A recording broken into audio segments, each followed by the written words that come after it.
আসসালামু গাইস, আজকে আমি একটি স্পেশাল রান্না নিয়ে আসছি। তো আসলে এটা কি আপনারা দেখেই বুঝতে পারছেন। তো এটার নাম আমি বলবো না, আপনার কমেন্টে বলে যাবেন। তো এই রান্নাটা আমার কাছে খুবই ভালো লাগে, অনেক বেশি ভালো লাগে। তো এই জন্য আমি আপনাদের মাঝে ভিডিওটা করে দিতেছি। তো এখানে আসলে যা যা উপকরণ লাগে সেগুলো আমি আগেই রেডি করে রেখেছি।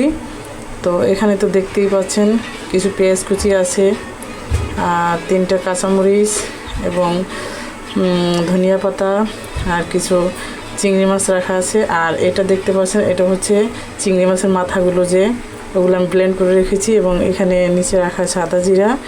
তো গাইস, শুরু করছি, দেখতেই থাকুন। প্রথমেই কড়াইয়ের ভিতরে একটু তেল দিয়ে দিয়েছি। তো আপনারা দেখুন, এখন আমি কিছু পেঁয়াজ কুচি দিয়ে দিব।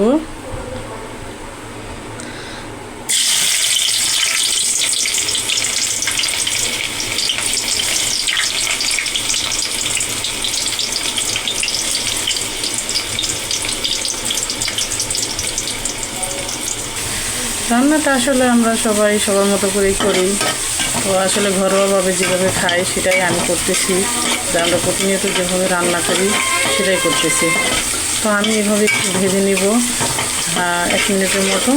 তো তারপরে এখন একটু লাল হইলেই আমরা এটার মধ্যে আরও মশলা দেব। তো গাইস, আমি এখনও কাঁচামরিচটা দেইনি, কারণ কাঁচামরিচটা আগে দিলে কাঁচামরিচটা ভাজা হয়ে যায় বেশি। তো আমি একটু পরে দেব, আপনারা দেখতে থাকুন। তো আমার ভিডিও যদি ভালো লাগে আপনারা সবাই লাইক কমেন্ট শেয়ার করবেন, আর পাশে থাকা বেল আইকন নোটিফিকেশন অন করে রাখবেন, যাতে সেগুলো আমার ভিডিওগুলো আপনারা প্রতিনিয়ত পান।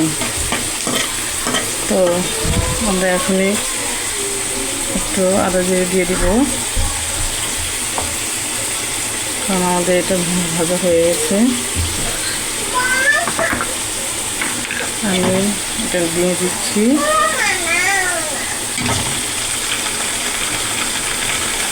তো এই মতো আমি এখানে আদা জিরা এবং আদা জিরা রসুন এগুলো একসাথে দিয়ে ব্লেন্ড করেছি।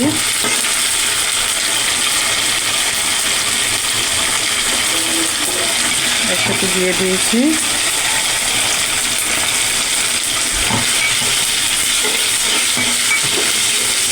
এখানে আমি হালকা একটু পানি দিয়ে দিব,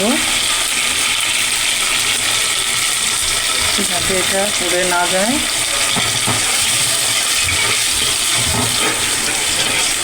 আমি এখন হলুদ গুঁড়ো দিব।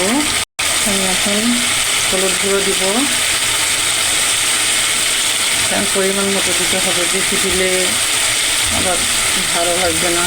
তো আমি এখন লঙ্কা গুঁড়ো দিয়ে দিচ্ছি।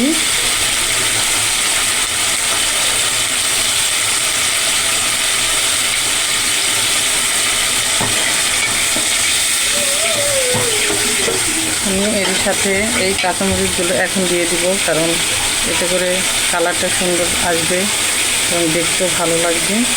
তো এই জন্য আমি দিয়ে দিলাম কাঁচামরিচ।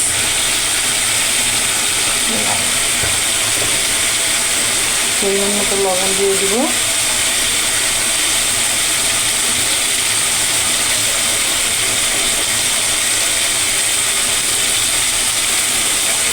আপনাদের যতটুকু লাগে পরিমাণ মতো দিয়ে দিবেন।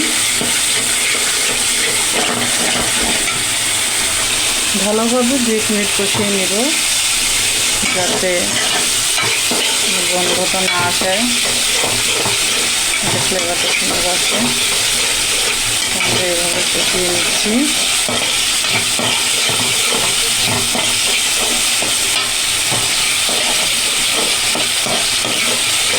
ওদিকে আমি চিংড়ি মাছটা আলাদা করে ভেজে রেখে দিয়েছি।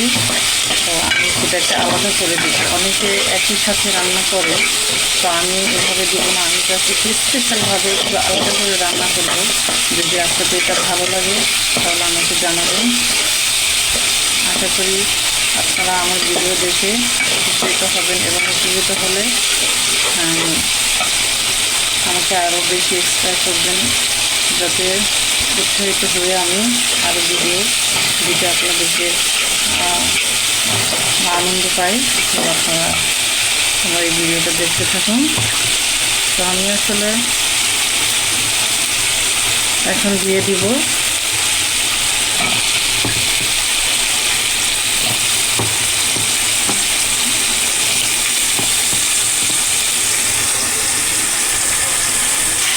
এভাবে কষিয়ে দিব একটু সময়, তারপরে একটু ঢেকে দিব, ঢাকনা দিয়ে একটু ঢেকে দিব। দেখি ঢাকনাটা উঠিয়ে আসলে কতটুকু হয়েছে।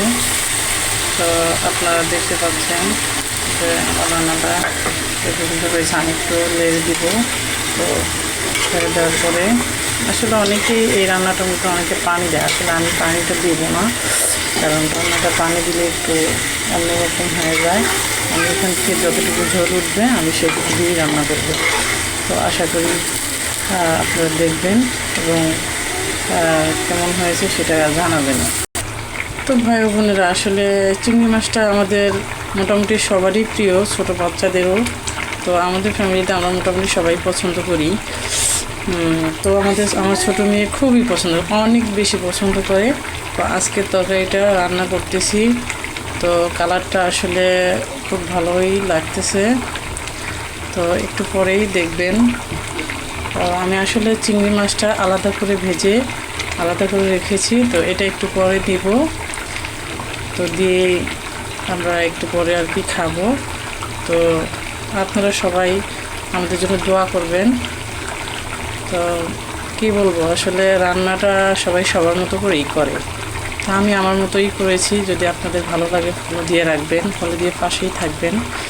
তো এটা কী বলবো, আসলে আমি যে চিংড়ি মাছটা আলাদা করে ভেজে রেখেছি সেটা এখন দিয়ে দেব। তো আমার তরকারি হয়ে গিয়েছে, আমি এখনই দিয়ে দেবো। তো এখনই দিয়ে দিচ্ছি, এভাবে দিয়ে দেবো।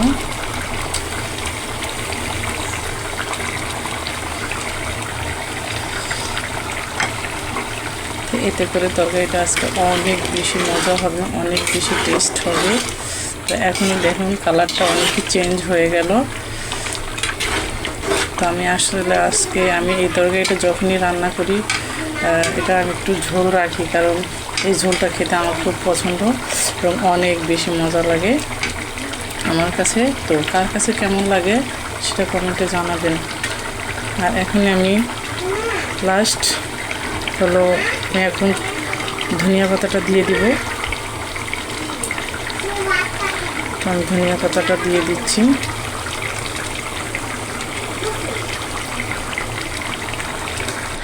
তো ভাই বোনেরা, আমার তবে রান্নাটা শেষ, আমি চুলা অফ করে দিব। তো কেমন হয়েছে সবাই জানাবেন কমেন্ট করে। আসসালামু আলাইকুম।